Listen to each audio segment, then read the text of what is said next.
Shalom, Shabbat Shalom. Shlechá Lechá, que mais ou menos em português é envia, por causa dos espias, né? É a 38ª porção semanal.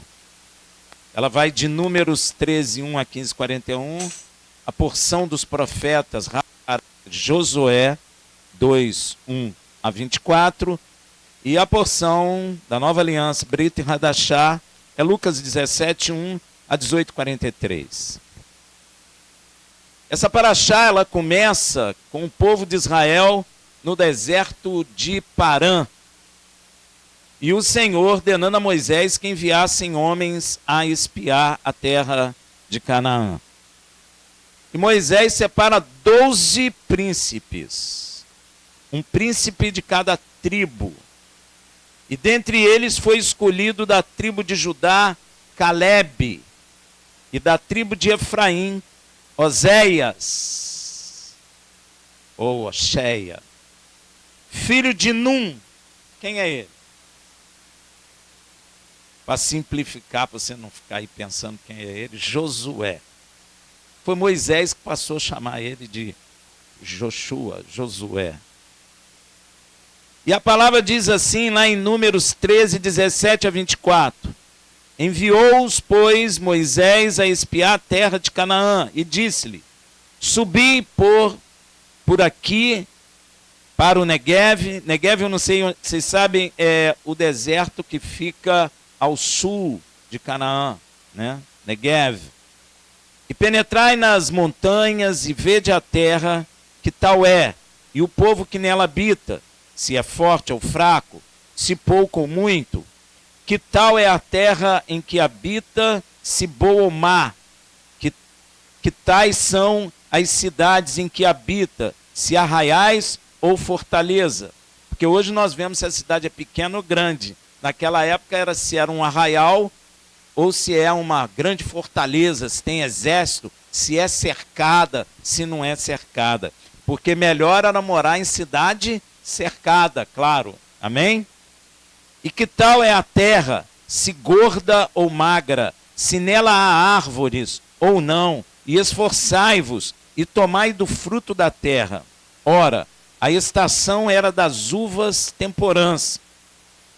Assim subiram e espiaram a terra desde o deserto de Zim até Reobe, a entrada de Ramate, e subindo para o Negueve, vieram até Hebron, onde estava Aimã, Sesai, Dalmai, filhos de Anak. Ora, Hebron foi edificada 7 anos antes de Zoar, no Egito. Depois vieram até o vale de Escol. Não é a cerveja não, viu? É Escol. Escol. E dali cortaram um ramo de vide com um só cacho, o qual 2 homens trouxeram sobre uma verga. Agora você imagina, gente, um cacho de uva que 2 homens precisaram de carregar numa verga, numa madeira, né? Porque não dava para um homem só carregar, então botaram numa verga e saíram 2 homens carregando um cacho de uva. Pelo amor de Deus, que caixão, hein? Não da morte, mas da vida. Um cacho imenso, meu irmão. Amém? Trouxeram também romãs. Aquela é uma região de grandes romãs, assim. É tão grande que se faz até suco de romãs. Não é a nossa romã aqui, né, meu irmão? Fraquinha daquele jeito. São romãs grandes. Chamou-se aquele lugar o Vale de Escol. Escol em hebraico é? É o cacho. Por causa do cacho que dali cortaram os filhos de Israel. Gente, eles ficaram por 40 dias espiando a terra. Muito tempo, né? Israel acampado lá em Parã e os espias andando na terra. 40 dias. Então eu quero chamar a sua atenção para esse número, 40, dentro da palavra de Deus. Você vê que muita coisa é 40, não é? Ó, esse número 40 é citado no Taná e no Berit Hadashah, em algumas situações. Taná são o que as pessoas chamam de Velho Testamento, que não é Velho Testamento, né? É o Taná. Olha só. Foram 40 dias de chuva de dilúvio. 40 dias. Ou seja, 40 também representa o quê? Purificação, porque Deus estava lavando a terra do pecado. É ou não é? Hein? 40 dias que Moisés ficou na presença de Deus no Monte Sinai. Quando você fica na presença de Deus 40 dias, você fica o quê? Sendo santificado. Então 40 também representa santificação. 40 anos de peregrinação de Israel no deserto para que uma nova geração se levantasse, que é também o quê? Purificação do povo dos incrédulos. Lavando o arraial dos incrédulos. Deus tira incrédulo do meio do povo que crê. Tá vendo aí, ó? Purificação do povo. E Yeshua jejuou 40 dias e 40 noites depois de ser batizado por Yohanan para iniciar o serviço que o Pai o enviou a fazer. Santificação igual Moshe, não é? Ficou 40 dias, 40 noites com o Senhor, sem beber e sem comer. Yeshua também, para quê? Para conduzir o povo para a Terra Santa. E Yeshua para conduzir o povo à salvação e à Terra Santa. Amém? 40 é importante, não é? Você nota que um homem com 40 anos, ele está amadurecido. Amém? 40 anos é uma boa idade para o homem casar-se. Tem gente que pensa que é com 20. Com 20, meu Deus. O cara está jogando joguinho na internet, né? Aí casa, põe na sua casa um computador gigante, uma cadeira maneira para ficar o dia inteiro sentado e fica jogando ali e a mulher vai trabalhar, vai fazer isso. Não é assim que acontece? É. O número 40 também é o tempo necessário de preparação para grandes mudanças. Gente, não sei se você percebeu, quando a gente faz 40 anos, tem mudança na vida, não tem? Em 40 anos, tem mudança. Pode ter certeza que tem. Você muda até a maneira de ver a vida. Não muda? Quem tem 40 anos aí? Eu. Eu tenho alguns 40. Gente, olha só, vamos voltar para Paraxá aqui. Voltando para Paraxá, vamos ver o primeiro relato dos espias, que comprova que Deus, aquilo que Deus prometeu a Abraão, lá em Êxodo 3:8, portanto, desci para livrá-lo da mão dos egípcios, e para fazê-lo subir daquela terra a uma terra boa e larga, uma terra boa e larga, a uma terra que emana leite e mel, ao lugar do cananeu, do eteu, do amorreu, do perizeu, do eveu e do jebuseu. Tudo eu. Deus não mente. Deus falou, a terra é boa, emana leite e emana mel da terra, ela é fértil, mas olha, é a terra do eteu, do amorreu, do perizeu, do eveu e do jebuseu. Vocês vão ter que lutar para tirá-los de lá. Olha que coisa tremenda. Agora olha o relatório primeiro dos espias, Números 13, de 26 a 27. E caminharam e vieram a Moisés e a Arão e a toda a congregação dos filhos de Israel no deserto de Parã, em Cádiz, e deram-lhes notícias a eles e a toda a congregação, e mostraram-lhes o fruto da terra, e cortaram-lhe e disseram, fomos à terra a que nos enviaste, e verdadeiramente mana leite e mel, e este é teu fruto. Tudo que a gente vê impressiona, não impressiona? Então, o povo de Israel, 3.000 almas lá na frente, todo mundo olhando, vê um cacho da... Já não via cacho há muito tempo, né? No deserto. Agora vê um cacho daquele tamanho, você imagina que propaganda boa, todo mundo ficou animado. Mas você vai ver que é perigoso você tentar animar as pessoas com aquilo que vê. É muito perigoso. Visto este relato e o fruto que eles mostraram, e comprova aquilo que Deus tinha falado, eles continuam falando. Porém, eles começaram a mostrar uma preocupação com o que viram. Continuaram seu relatório, mas agora, ao invés de animar o povo, desanimaram o povo com aquilo que viram. Então, aquilo que vê pode animar, e aquilo que vê pode. E às vezes, nós ficamos desanimados, chateados, aborrecidos pelaquilo que nós estamos vendo que está acontecendo em nossas vidas. Mas não se esqueça uma coisa: o que a gente vê pode animar e pode desanimar. Mas presta atenção, aquilo que eu vejo é temporário. E você está vendo aquele cacho de uva ali, mas ele vai envelhecer. E logo você vai esquecer do ânimo que ele causou no seu coração. Amém? Guardou isso? Pois é. Guarde isso, porque isso vem de Deus. Porque tudo passa. Somente a palavra de Deus não há de passar. Então veja lá em Números 13, de 28 a 33, o que eles falaram. Olha só, fizeram aquela propaganda, disseram que a terra emana leite e mel, mostraram o cacho de uva, agora falaram assim, ó: o povo, porém, que habita nessa terra é poderoso,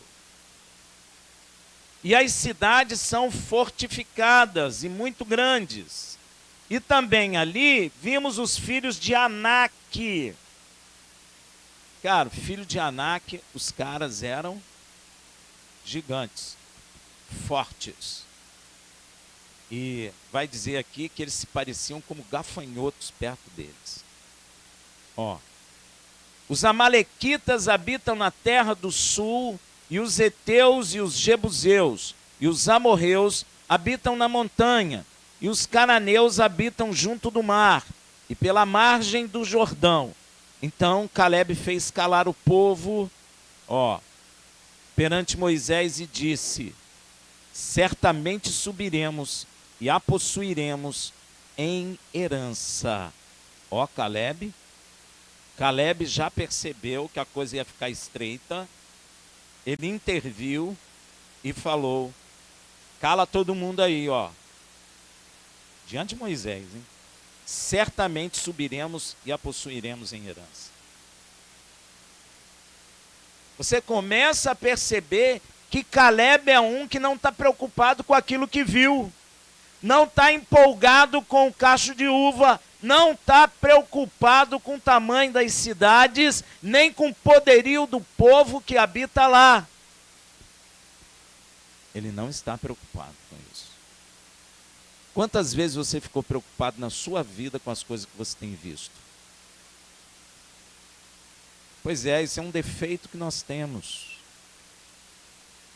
Tem uma judia que diz assim, honre a Deus com a sua fé, que Ele te honrará por meio da fé.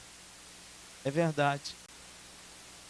Você não deve se preocupar com aquilo que você está vendo, porque tudo é passageiro.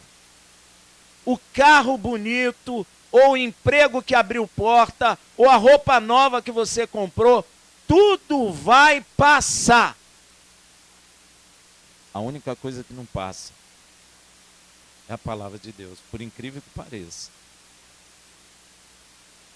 O seu carro bonitão, novo, você tirou ele da loja, fica até escutando aquele barulho. Um cheirinho de novo. Daqui a pouco você está falando, pô, tem que trocar esse carro, tá um calhambeque. Tá velho. Caramba, conserta uma coisa, estraga a outra. Ó, tudo passa. Meu irmão, às vezes você passa na casa daquela pessoa, aquele casarão maneiro. Você fica, poxa Senhor, que casa bonitona. Me dá uma casa dessa. Vou dizer uma coisa para você.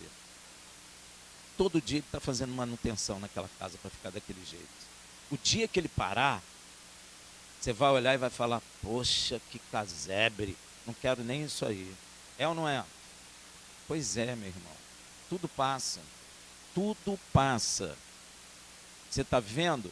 Você pode ter milhões na sua conta bancária, mas ele vai passar esses milhões. Agora, a palavra de Deus permanece para sempre. Uma vez eu estava indo de carro para o Rio, estava atrasado para uma reunião que ia ter, e o pessoal já estava me ligando, e a ponte, e eu estava irritado, e buzino daqui, buzino dali, e o Senhor falou assim comigo, aquieta teu coração, porque tudo passa, inclusive esse trânsito. Aí aquietei minha alma, de repente o negócio abriu, e eu fui embora e cheguei na hora. Você está entendendo, meu irmão? Tudo passa, tudo que nós estamos vendo passa. Quando Israel trouxe aquele cacho, empolgou todo mundo. Mas você não tem que empolgar pelo que você está vivendo, você tem que empolgar pelo que Deus falou, porque a palavra de Deus permanece para sempre. E não pelo cacho. Muita gente fica falando do cacho, mas o cacho passa. Pode ser que ano que vem o cacho seja menor. Mas se Deus falou que vai te abençoar, não importa o que você está vendo, Ele vai abençoar a sua vida. Porque a palavra não é o que eu vejo, é no que creio. Caleb entrou, porque seguramente prevaleceremos contra ela, ó. Porém os homens que com ele subiram disseram, ó, começou a dar discussão. Um dizia, vamos, o outro dizia, não. Não poderemos subir contra aquele povo, porque é mais forte do que nós. E infamaram a terra que tinham espiado, dizendo aos filhos de Israel, a terra pelo qual passamos a espiá-la é terra que consome os seus moradores. Ó. É terra que mata. Deus falou que é terra que emana leite e mel, terra boa e espaçosa. Olha o relato, terra que mata. Porque viram, porque prestaram atenção naquilo que vê, e nós estamos acostumados a prestar atenção no que vemos. Até na doença é assim. A gente vê a doença e a gente adoece mesmo, né? A doença está em mim, então eu... Mas Deus tem poder para curar. Ele nos deu autoridade para curar. Não é o que vemos, é o que cremos. E todo o povo que vimos nela são homens de grande estatura, ó. Também vimos ali gigantes, filhos de Anak, ó. Eles falaram até que os outros eram grandes também. Já cresceu todo mundo. Os jebuseus eram pequenininhos, mas já viraram gigantes. Para ninguém ir. O diabo não presta, meu irmão. O diabo quer colocar medo no seu coração, meu irmão. O diabo quer te tirar a ousadia de conquista que Deus tem dado para nós, como deu para Israel. E aí você olha aquilo tudo e fala, realmente é impossível. Mas, meu irmão, para Deus, nada é impossível. Nada. Eles já cresceram até todo mundo ficou grande. Ó, Anak, descendente dos gigantes, e éramos aos seus olhos como gafanhotos, e assim também éramos aos seus olhos. Olha que coisa mentirosa. Estava escondido. Anak viu eles. Então como é que o Anak diz, pô, vocês são um gafanhoto perto de mim? Meu irmão, quando a gente tem medo, até mentira a gente fala. Não é verdade? Pois é. Visto esse relato desanimador, o povo quis voltar logo para o Egito. Perdeu fé, quer voltar para onde? Para o mundo. A mesma coisa que acontece com a igreja. É ou não é? Hein? É a mesma coisa. Ah, eu estava lá naquela congregação, mas eu me decepcionei com todo mundo. Aí vai para onde? Para o Egito. Cheio de razão. E peca doidado lá. Aí você pergunta para a pessoa, por que você não está mais congregando? Ah, porque me decepcionei com o pastor, me decepcionei com as pessoas.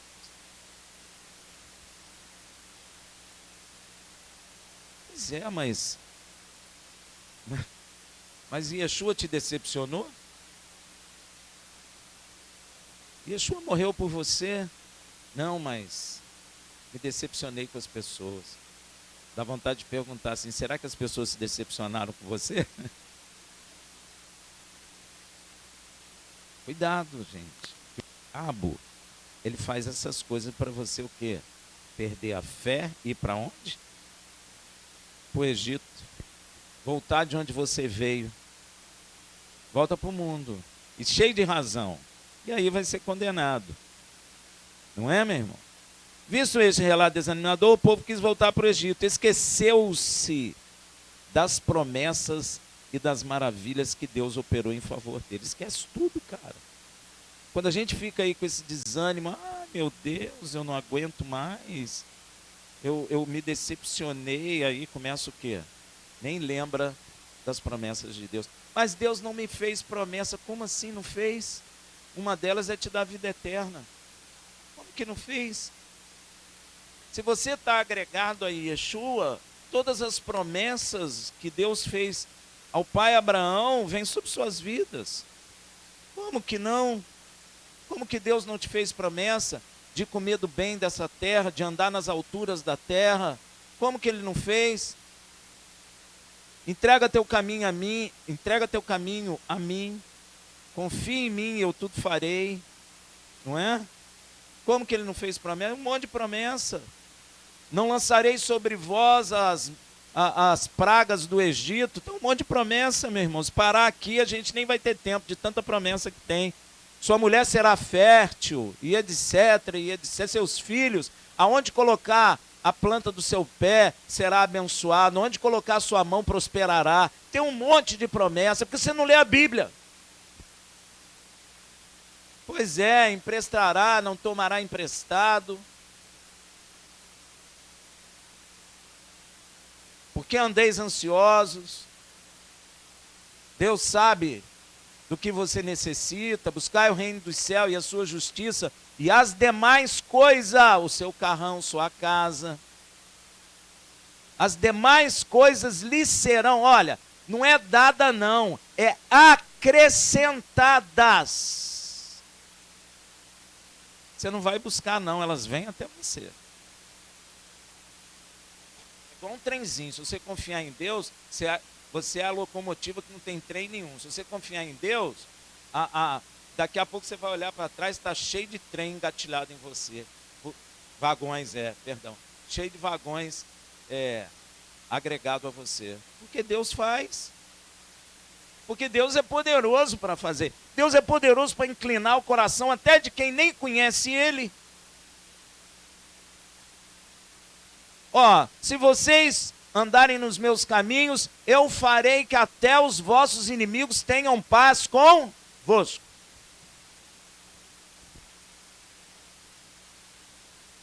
Como não tem promessa? Tem muitas. Deus me perdoe que esqueci. Mas tem muitas, se você ler a Bíblia. Então, meu irmão, cuidado com aqueles que ficam no meio do povo derrubando fé. E você sabe que tem. Amém, meu irmão? E não são poucos. São muitos.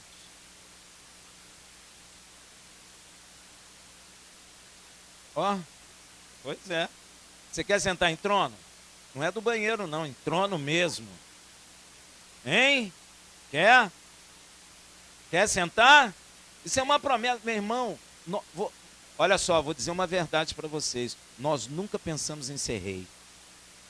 Nunca, nenhum de nós. E há promessa que nós seremos, que nós reinaremos. Não são promessas. Deus é mentiroso? Pois é, Deus inclina até o governante. Às vezes as pessoas ficam juntando a igreja aí para ir contra o governante. Não faz isso não, meu irmão, não vai não. Sabe por quê? Porque está escrito na palavra de Deus, você não pode amaldiçoar o príncipe do seu povo, você tem que orar por ele. Não estou dizendo para você concordar, estou dizendo que você tem que orar por ele, para que tu vá bem. Senão tu não vai bem. Se você amaldiçoar o príncipe do seu povo, você não vai bem. Olha quanta bênção. Sentar no trono, hein? Você não esperava essa, hein? Hein? Ser rei. Quem esperava isso? Eu acho que a igreja nem liga para isso, porque nem imagina o que é isso. Você sabe o que é sentar em trono para reinar, meu irmão? Sabe? Hein?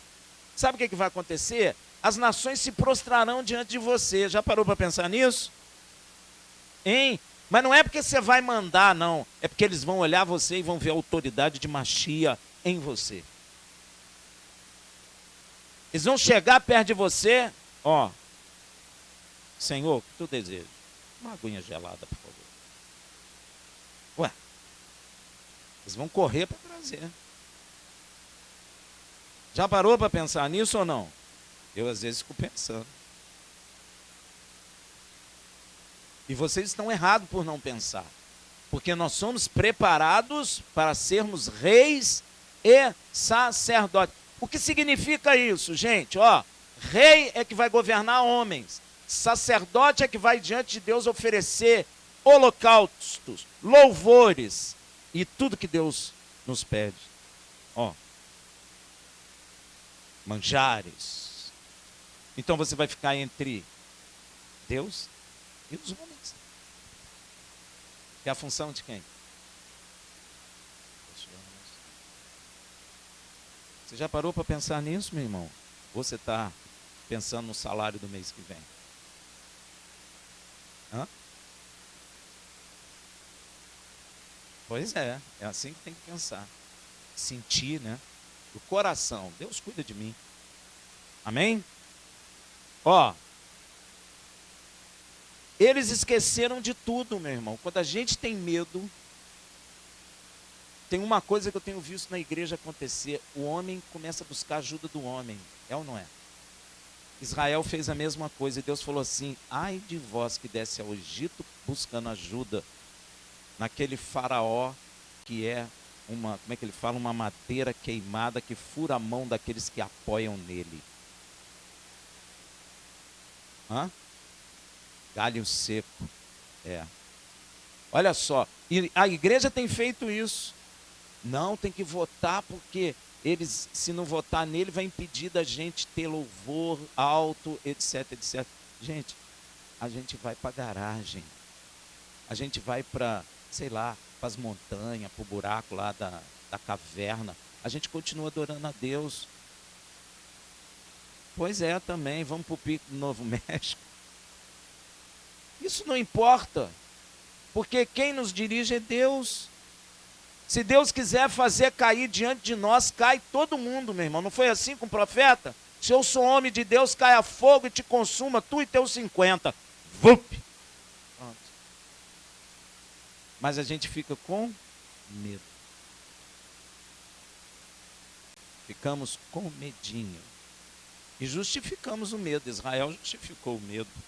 Veja lá em Números 14, de 1 a 2. Então toda a congregação levantou a sua voz e o povo chorou naquela noite, ó. Gente, imagina 3 milhões de pessoas chorando.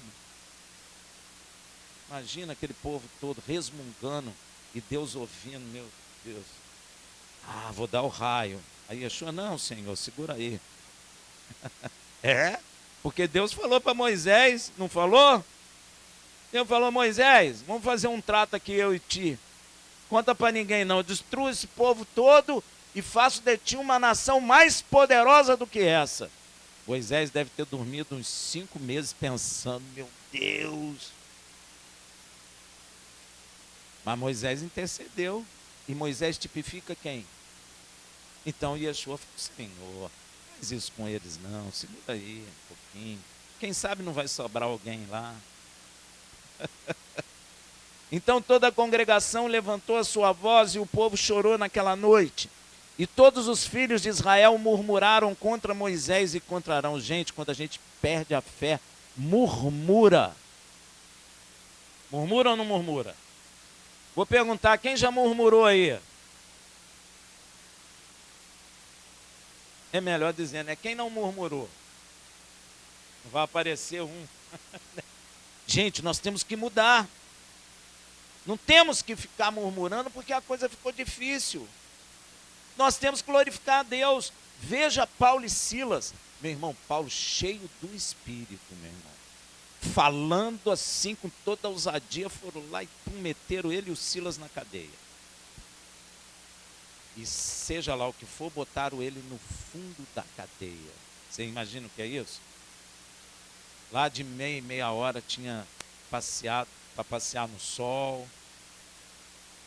Tinha ginásio para fazer uma ginástica. Comidinha na hora certa, da melhor qualidade. Meu irmão, botaram ele nos ferros. O que deve ser isso, hein? Devia ser sem janela, sem nada. Jogaram eles lá. Paulo murmurou, começou a louvar o Senhor. Meu irmão, que amadurecimento tremendo é esse? Eu quero alcançar esse amadurecimento. Pois é, não adiantava nem ficar preso. Começou a adorar o Senhor de madrugada, louvando o Senhor, em vez de ficar, que droga, por que eu fui me meter nisso? Cadê Deus? Cadê o anjo? Cadê aquelas maravilhas? Tu esqueceu de mim, Senhor? Porque Deus, meu irmão, permite as coisas. Deus permitiu? Deus estava ensinando, gente. Olha aí, ó. Ele começou a adorar o Senhor, começou a adorar. Deus é tremendo, meu irmão. Deus fez um tremor de terra por amor a esse. Tremor de terra. Você sabe o que é isso? Quebrou a cadeia toda, meu irmão. E eles saíram livres. E o cara lá da cadeia quis até o que? Se matar de medo. Ele falou, não, foi para a casa do cara, se converteu todo mundo. Olha que maravilha.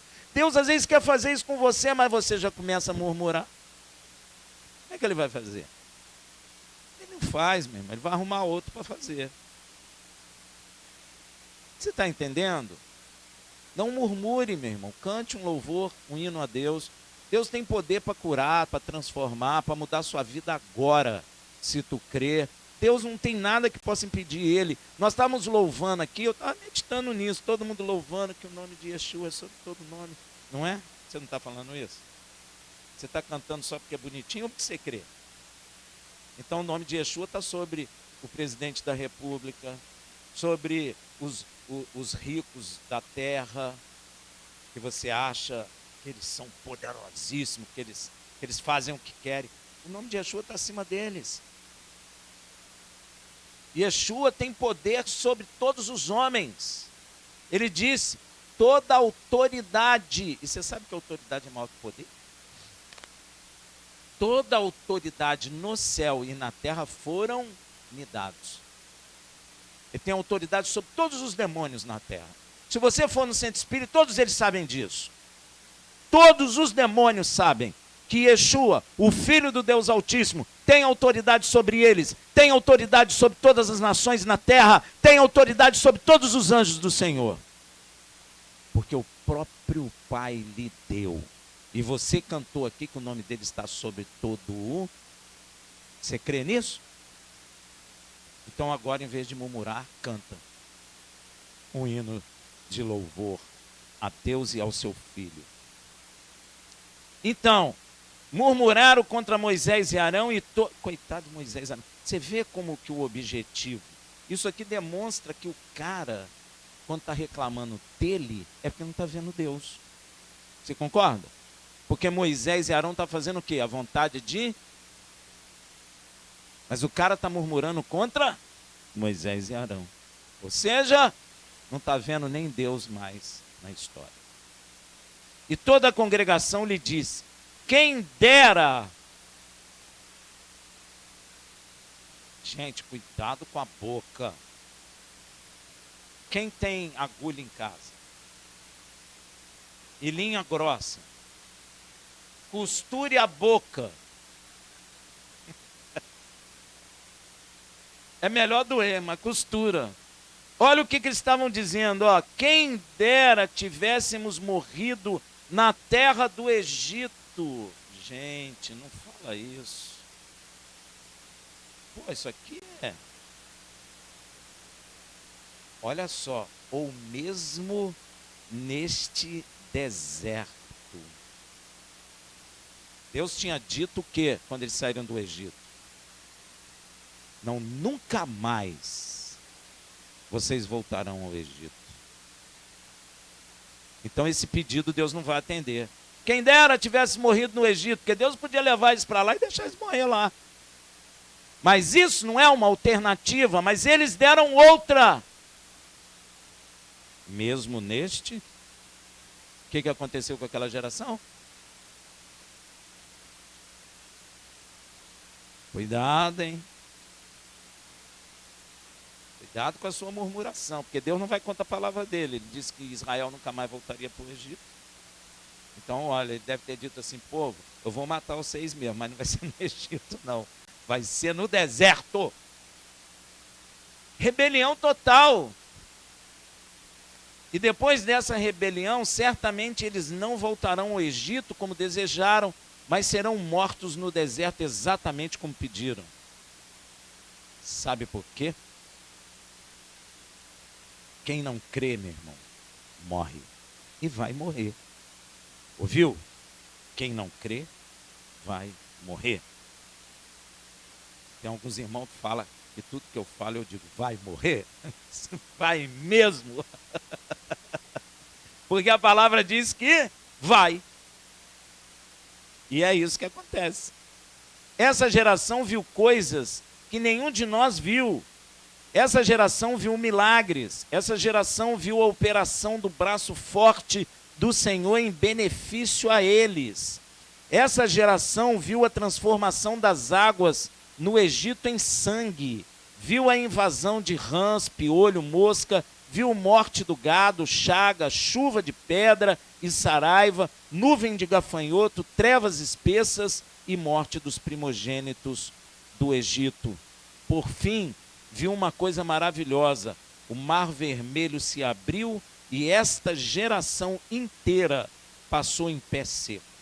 Gente, ninguém nunca viu isso. Ninguém. Só essa. Algumas gerações de Israel viram outros milagres, mas não viram tanto quanto essa geração viu. Imagina o Mar Vermelho abrindo, gente. Olha, isso é tão profundo que até hoje nem judeu crê. Eles acham que é mar de junco. E a ciência disse que isso, que aquilo, que a ciência disse que não pode, que o vento norte bate, aí esvazia, aí fica o mar de junco, aí Israel passou pelo mar de junco. Eles nem pensam tanto, porque um exército inteiro foi morto no mar de junco. Como é que afogou no mar de junco? Você está entendendo, gente? Como a ignorância é triste. Essas maravilhas não foram contadas a eles. Eles as viveram, fizeram parte delas, eram atores destas maravilhas. Inclusive, até hoje existem pessoas na igreja e em Israel que não creem na abertura do Mar Vermelho e buscam explicações com conhecimento humano científico para entender. Muitos. Até dentro da igreja, viu, meu irmão? De tão maravilhoso que foi. Um paredão de água à direita e um paredão de água à esquerda. E o maior exército do mundo da época, o exército egípcio, tentou fazer o mesmo e aqueles paredões de água caíram sobre eles e afogou todo aquele exército. Aquela geração viu o impossível, viu Deus fazer maravilha sobrenatural mesmo. Coisa sobrenatural. É isso mesmo que você pode pensar. Um exército poderoso derrotado sem armas, afogado nas águas. Parecido até com, sabe com o quê? Com dilúvio. Foi ou não foi? Só que foi um dilúvio agora só para o Egito. Não é? Um mini dilúvio. Ímpios mortos pelas águas e eles salvos pelas águas. Tipifica o batismo, viu, meu irmão? Enquanto você desce nas águas, você condena todo mundo que não desceu nas águas. Amém? Isso está em Pedro. Pedro explica isso. Mas os espias, ao verem os exércitos dos povos em Canaã e os anaquins, temeram. E o medo faz o homem agir de forma descontrolada. E com seu medo contaminou toda a geração. E a fé sumiu dos seus corações. A fé não convive com o medo. Amém? Ou você tem medo, ou você tem fé. Os dois juntos não andam. Um não vive com o outro, é igual luz e trevas. Mas presta atenção em uma coisa: o problema que ocorreu no deserto com Israel ocorre hoje em nossas congregações. E o que Yeshua nos ensina é o que Yeshua nos ensina na parábola do joio e trigo. Sabe quem não tem fé? É chamado de joio. Deu para entender? Então, e não pensa você que a pessoa não está dentro da igreja cantando e louvando. Está. É tão parecido com aquele que crê, que nós mesmos não podemos nem fazer diferença. Só Deus pode fazer diferença. Ou quando você vê que você conversa com a pessoa, e você está se abrindo com ela, e está falando que Deus te prometeu, está demorando, ele fala, eu já sonhei assim também, não aconteceu nada. Quem já ouviu isso? Isso é joio. Ah, mas eu sou tão amigo dele, mas é joio. Desamiga aí porque é joio. É. Porque é joio.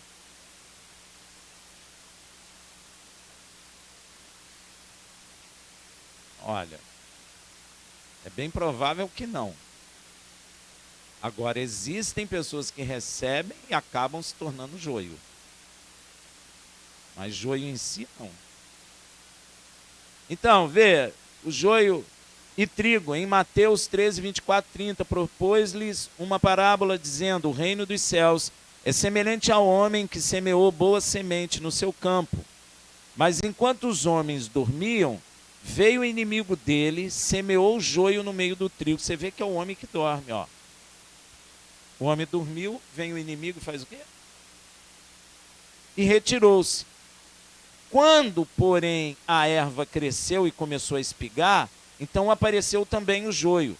Chegaram, pois, os servos do proprietário e disseram-lhe, Senhor, não semeamos no teu campo boa semente?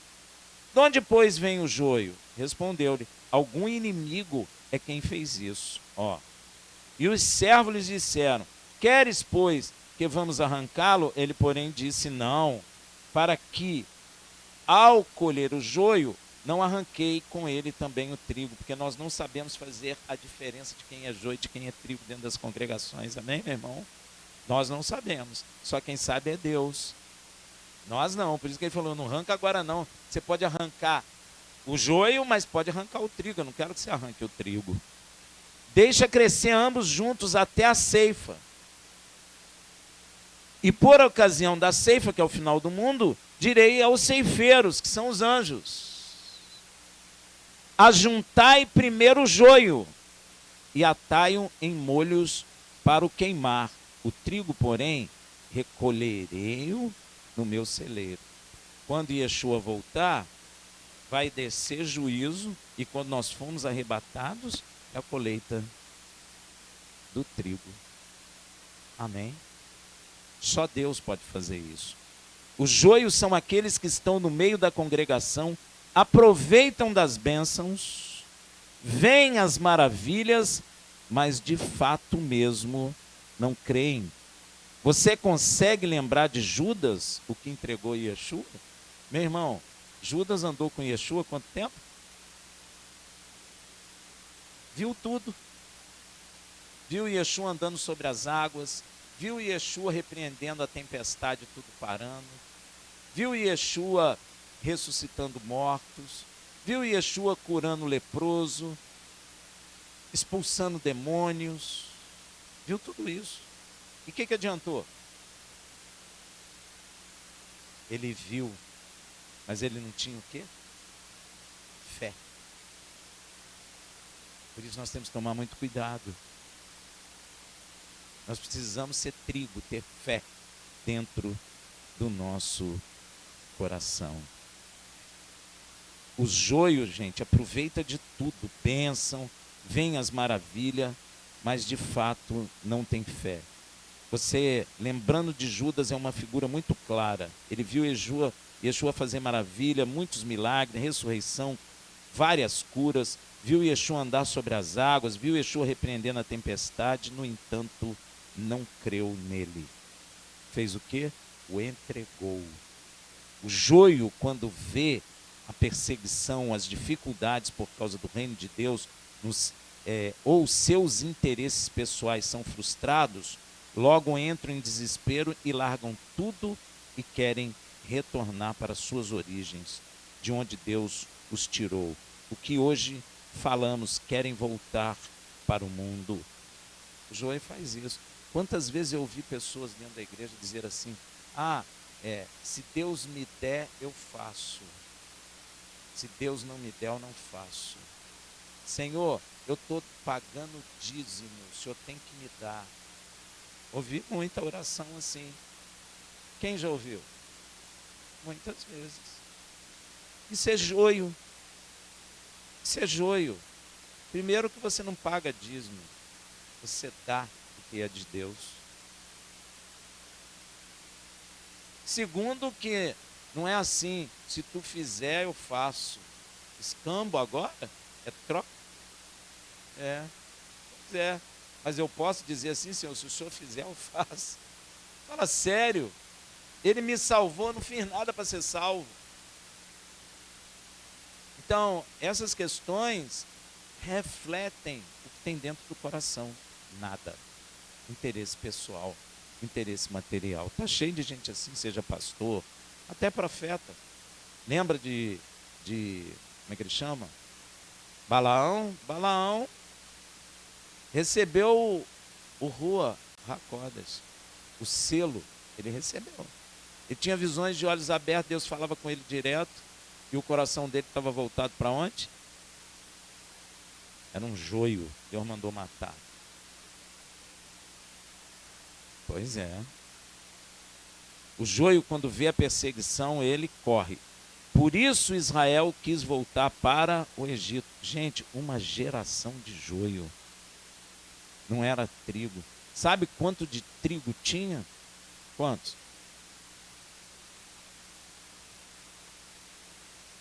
Gente, que absurdo. Números 14, versículo 4. Diziam uns aos outros: constituamos um líder e voltemos ao Egito. O joio contamina muitos com sua incredulidade e medo. Entre os 12 espias, 10 eram joio e somente 2 trigos. O joio foca a sua atenção no que vê, porque ele não tem fé.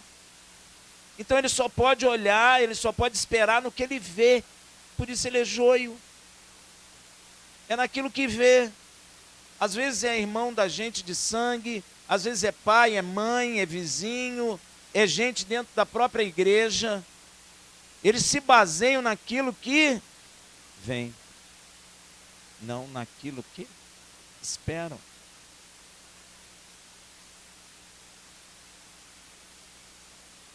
O joio, ele foca a sua atenção no que vê exteriormente, nas cidades fortificadas, no tamanho das muralhas, no tamanho do cacho que eles pegaram de uva, no tamanho dos gigantes, na quantidade de armas. Porém, a palavra nos ensina lá em 2 Coríntios 5,7, porque andamos por fé e não por vista. Hein? Isso mete medo no coração? Hein? Ficamos um pouquinho nervosos? Mas temos que aprender a andar por fé. Existe algo impossível para Deus? Tem um testemunho de uma judia que nós andamos juntos quando nós fundamos a BTY, que uma amiga dela estava com uma mulher com câncer terminal em casa e ela resolveu orar por aquela mulher. E orava e jejuava, e a outra chegava e falava, ela está piorando. Ela falava, olha, não importa, estou orando por ela. Estava com câncer na bexiga já. E aí ela falou assim, eu acho que eu vou visitá-la. E chamou uma outra mulher de oração. E aí foram, oraram por ela, conversaram com ela. As palavras dela são assim, na hora que eu vi que a fé dela estava mais ativa, eu acho que foi esse termo que ela usa, mais ativa, fomos embora. No outro dia, eu mandei um rapaz, um conhecido meu, e ver como é que ela estava. E pediu para olhar a urina na sonda. E o rapaz chegou para fazer a visita, foi lá, e quando viu, a urina estava clarinha. E sabe o que ele falou com ela no telefone? Olha, os médicos mesmo estão falando que aconteceu um milagre naquele quarto. Não é por vista, é por fé. E talvez isso seja o que mais nos confronta. Porque, querendo ou não querendo, quando nós olhamos, o que acontece dentro do nosso coraçãozinho? Esmurece, gera dúvida, fica triste, começa, ó céus, por que comigo e não com o vizinho? Eu sou tão bonzinho. É ou não é? Esse é o problema. Nós temos que lutar, ainda que Deus não cure. Você não pode esmorecer na fé. Tem que permanecer. Porque o Senhor é poderoso para mudar de uma hora para outra. Não precisa de cirurgia, não é esse negócio que às vezes as pessoas dizem, teve a cirurgia, Deus abençoou. Amém, Deus pode ter abençoado a cirurgia, mas eu quero dizer a você que Deus não precisa de cirurgia, precisa? Precisa de cirurgia. Precisa que eu creia. E quando a gente crê de fato, a gente se despreocupa. Não cabe aquela oração repetitiva, achando. Se você continua orando é porque creu, né? Porque andamos por fé e não por vista. O trigo foca a sua atenção no poder e nas promessas de Deus que ele pode ver. Ou seja, na fé e não no que viu. É assim que temos que andar. Ainda que Deus faça um milagre aqui, a sua fé não tem que se basear naquilo que você viu. Porque às vezes Deus pode fazer uma coisa na sua vida e você não vê. Pode ou não pode? Eu posso perguntar uma coisa para vocês? Você planejou ser crente? Então Deus operou em favor da sua vida e nem eu nem vocês vimos. O dia que você aceitou Yeshua, Deus estava preparando, mas eu não sabia, você não sabia. Então eu não posso andar porque Deus fez cair fogo do céu. Deus pode fazer cair fogo do céu? Pode. Mas a minha fé não pode ser baseada. A minha fé tem que ser baseada na palavra dele, no que ele prometeu. No que ele prometeu é verdade e há de acontecer, porque ele tem poder para sustentar aquilo que ele fala.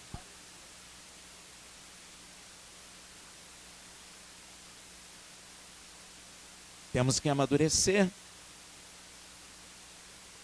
Não temos que ser joio. Nós temos que ser trigo, focar a nossa atenção nas promessas de Deus, na palavra dele, na fé e não naquilo que você viu. E tanto é isso, se você observar, se Deus fez algum milagre na sua vida, e eu acredito que fez, o tempo passa. Passa ou não passa? Surgem outras barreiras. Mas você esquece do milagre que Deus fez na sua vida no passado. Esquece ou não esquece? Porque o milagre do passado não opera no presente aqui. Entendeu?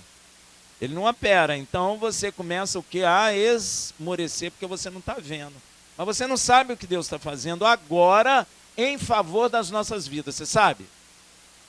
Nem eu. Mas Ele está, porque Ele não mente. Veja os trigos como agem de forma distinta do joio, em número 14, 6 a 9. E Josué, filho de Num, e Calebe, filho de Jefoné, que eram dos que espiaram a terra, rasgaram as suas vestes e falaram a toda a congregação dos filhos de Israel, dizendo: a terra pela qual passamos para espiar é terra muitíssimo boa. Se o Senhor se agradar de nós, olha aí o trigo, então nos introduzirá nesta terra e nola dará, terra que emana leite e mel. Tão somente não sejais rebeldes contra o Senhor, e não temais o povo desta terra, porquanto são eles nosso pão. Ou seja, nós vamos destruí-los, é isso que ele quer dizer. Reinteirou-se deles a sua defesa, e o Senhor está conosco, não os temais. Perdão, retirou-se deles a sua defesa. Olha, isso é o trigo falando. Olha o temor, olha a fé que esses dois tinham em Deus. Eles não estavam confiantes naquilo que tinham visto, eles estavam confiantes no Senhor. Olha onde tem que estar seu foco. Não é naquilo que você quer, não é naquilo que te impede de ter. É naquele que prometeu para dar a você. É nele que a sua fé tem que estar. E Paulo fala sobre isso, que a pregação dele não era palavras bonitas de homens, para que a sua fé não seja apoiada em coisa falsa, mas no Deus Todo-Poderoso. Amém? A sua fé tem que estar nele, porque ele pode. Ah, mas Rafael, é impossível, porque o fulano de tal disse assim, problema do fulano de tal. Deus tem como remover fulano de tal? Deus é poderoso para fazer muito mais do que pedimos ou pensamos, segundo o seu poder que opera em nós. Ele tem poder para fazer. O inimigo que semeou os 10 espias, joio, na congregação de Israel, os usou. O inimigo usa, meu irmão. Pensa você que não usa não, que usa. Ele vai usar. Você quer ver? Pedro andou com Yeshua. Mas Pedro ainda não era um trigo. E o diabo usou Pedro? Usou. Quando Yeshua estava declarando que iria morrer, o que Pedro falou? Não, Senhor, não deixa isso te acontecer não, Senhor. Parece bonito, não parece? Mas vai contra a vontade de Deus. Vai contra a promessa de Deus. E o que Yeshua falou para ele? Às vezes a gente tem vergonha de dizer para aquele que está servindo de joio na nossa vida, você tem que falar: ré do pé de mim, Satanás, porque o que tenho eu contigo? O diabo que estava usando Pedro. Yeshua sabia que o diabo estava usando Pedro. E cuidado, viu, meu irmão? Se você vacilar, o diabo te usa como joio. Às vezes para arrebentar o outro, tirar a fé do outro. Amém? Então, num dos momentos mais importantes na existência de Israel, quando Deus começa a cumprir a promessa que fez ao pai Abraão, o diabo usa o joio. Por isso que é perigoso. Quando a sua promessa começa a aproximar, o diabo usa o joio. Viu, meu irmão? Ouviu? Quando a sua promessa começa a aproximar, eu não sei a data da sua promessa, mas um sinal é quando você começa a ver muito joio, muita gente falando com você: sai dessa, Eu já aconteceu isso comigo e eu fiquei frustrado, nunca aconteceu. Eu ouvi muito isso. Sabe por quê? Porque a promessa está chegando, o diabo não quer que tu ponha a mão na promessa. Porque quando você coloca a mão na promessa, o que acontece com a sua fé? Aumenta, cresce. E aí o diabo fica com medo de quem? De você.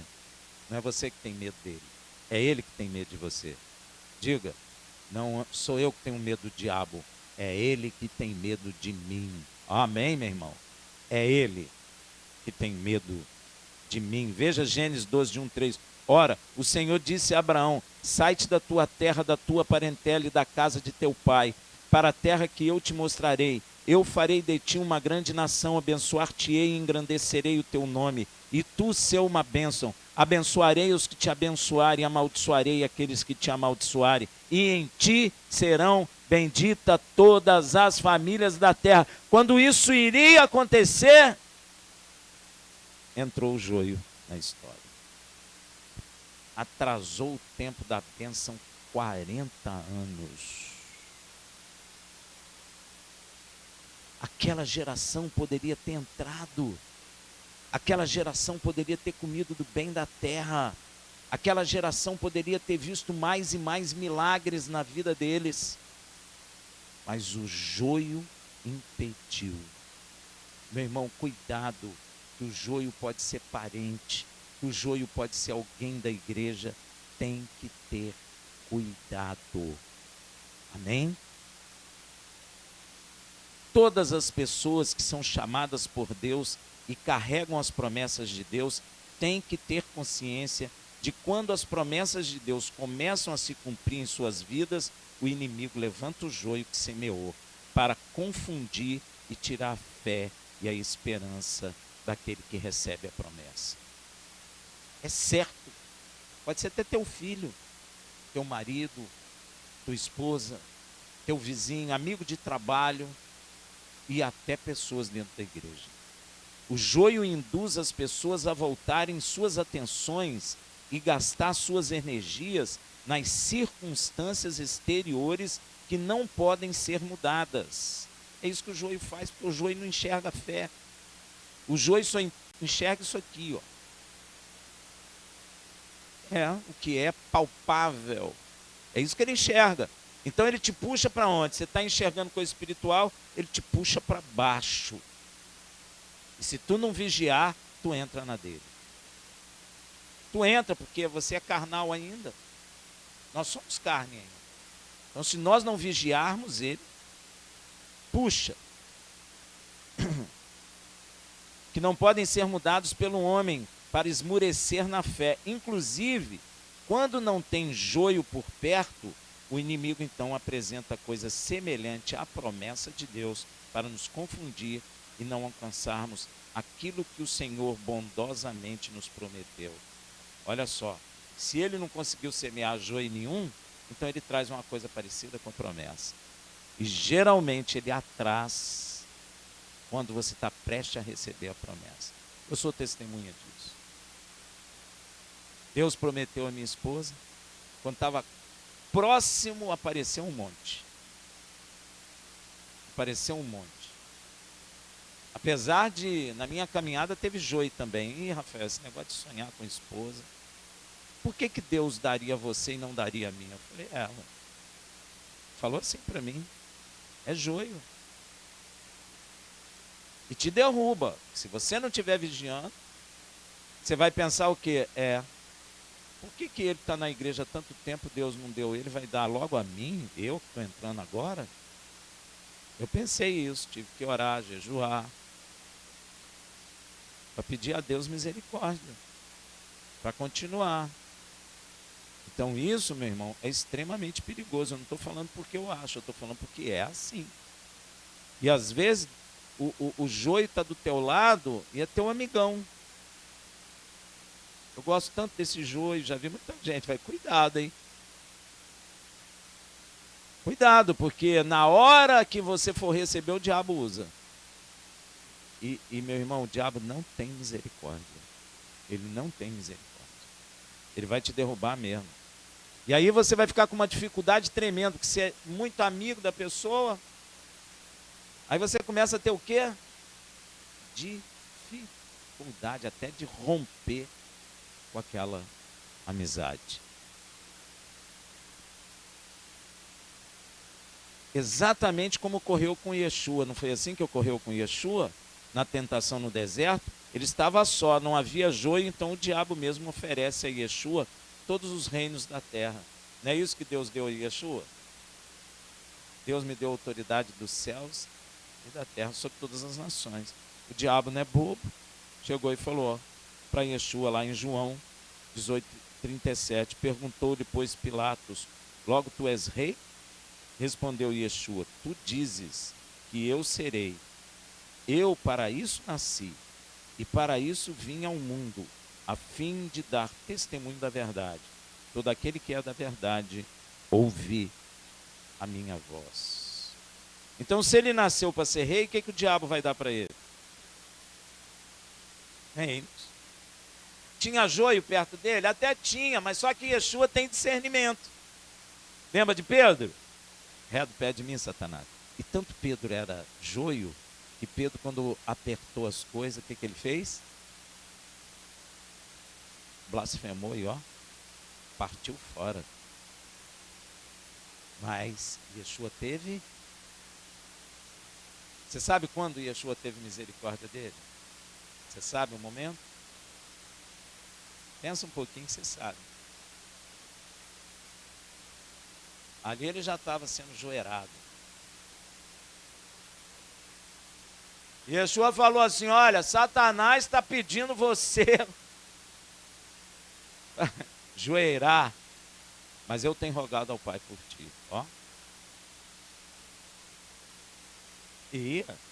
Ele ia ser condenado, mas Yeshua intercedeu por ele. E o Pai transformou ele em trigo.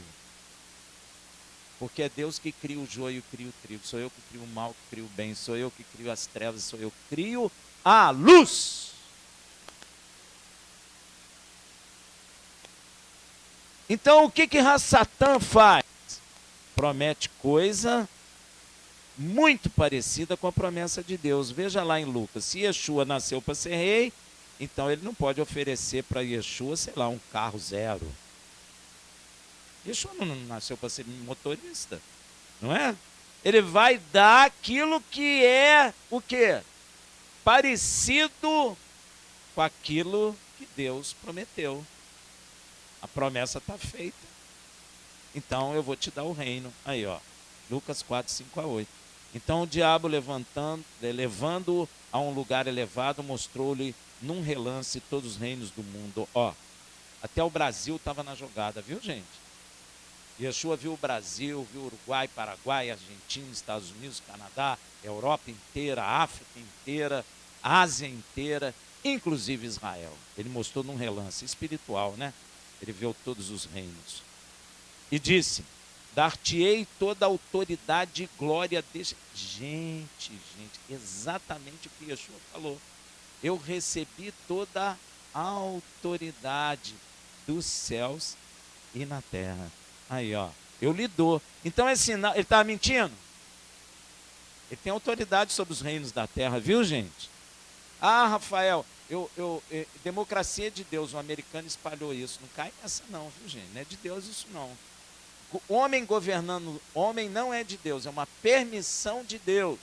O que você pode dizer é que é melhor viver na democracia do que em ditadura, de esquerda, de direita, não importa. Melhor é viver na democracia. Mas não que a democracia seja de Deus, não é. Tá bom, meu irmão?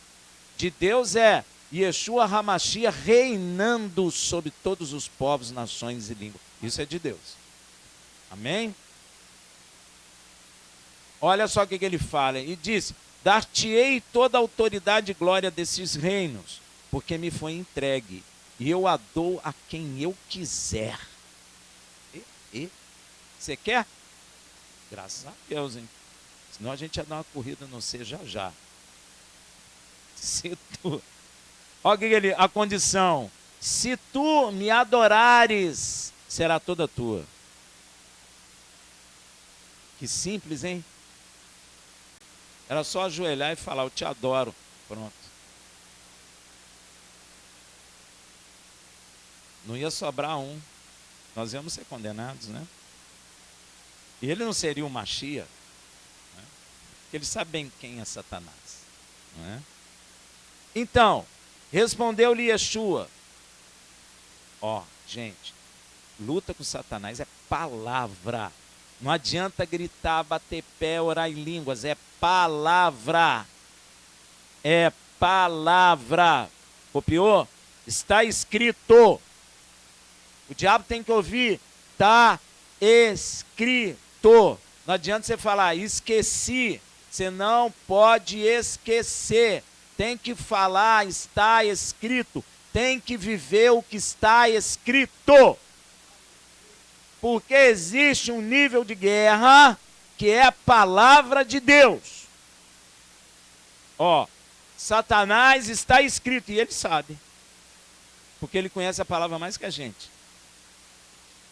Eu vi um endemoniado na rua falando a palavra toda. Ó, ao Senhor teu Deus adorará e só a Ele servirá. Yeshua está concordando com Shema Israel, Adonai Eloheinu, Adonai Echad. Yeshua não está falando me adorar, está falando adorá-lo. Quem fala para a gente adorar Yeshua é o próprio Pai. Amém? Agora Yeshua está dizendo, está escrito, ao Senhor teu Deus adorará, e só a Ele servirá. Aí o diabo viu que a coisa estava estreita para ele. Ele não cederia nem no máximo que o diabo podia oferecer para ele. Que o máximo que o diabo pode oferecer às nações da terra. Porque foi dado para ele a autoridade. Yeshua não aceitou. Ele deve ter pensado, será que ele aceita um shekel? Uma graninha? Yeshua nem liga para dinheiro. Então, era o máximo que o diabo poderia oferecer para o Filho de Deus. E ele rejeitou. Então, o que aconteceu? O que está escrito, resistiu o diabo e ele fugirá de vós. E olha que o diabo tentou o Filho de Deus. Tentou até com espírito de suicídio. Colocou ele lá no pináculo do templo e falou o quê? Pula daí, porque está escrito. Ó. Dará ordem aos seus anjos, e eles virão, e nenhuma pedra te ferirá. Aí Yeshua falou, está escrito, não tentará o Senhor teu Deus. O diabo te prova assim. Só que você esquece o resto. Aí você fala, ih, caramba, é mesmo. Amém, meu irmão? Tem que ter cuidado. Toda aquela geração que saiu do Egito foi morta no deserto pelo destruidor. Toda uma geração. São 3 milhões de pessoas, é o cálculo que eles fazem. Contando todo mundo, 3 milhões menos Moisés, Josué e Caleb. E a família deles. É muita gente, né, gente? É muita gente. Toda aquela geração que saiu do Egito foi morta no deserto pelo destruidor, pois 10 joios contaminaram uma população de mais ou menos 2 milhões de pessoas. Você sabe o que é isso? Cuidado com este negócio. E voz do povo é voz de Deus. Não é. Cuidado com esse negócio. Aonde vai todo mundo, eu vou também. Cuidado com isso. Dentro das congregações tem isso, hein? Muito cuidado. Cuidado que onde um vai, todos vão. Cuidado com a vontade da maioria prevalece. A tal democracia. Cuidado com isso. A gente vê igrejas até votando em pastores. A vontade da maioria. Cuidado com isso. Isso não é de Deus. Quem levanta pastor, quem levanta mestre é quem? Não é voto de maioria. Amém, meu irmão? Estou falando isso porque tem igreja que usa esse sistema. E isso não é de Deus. Amém? Ah, Rafael, mas é mais justo entre os homens. Para Deus, não. E a justiça do homem é o quê? Trapo de imundícia. Então, cuidado, farrapo, trapo. Pois daquela geração toda, só 2 eram trigo, Yehoshua e Caleb. Tirando Moisés, né?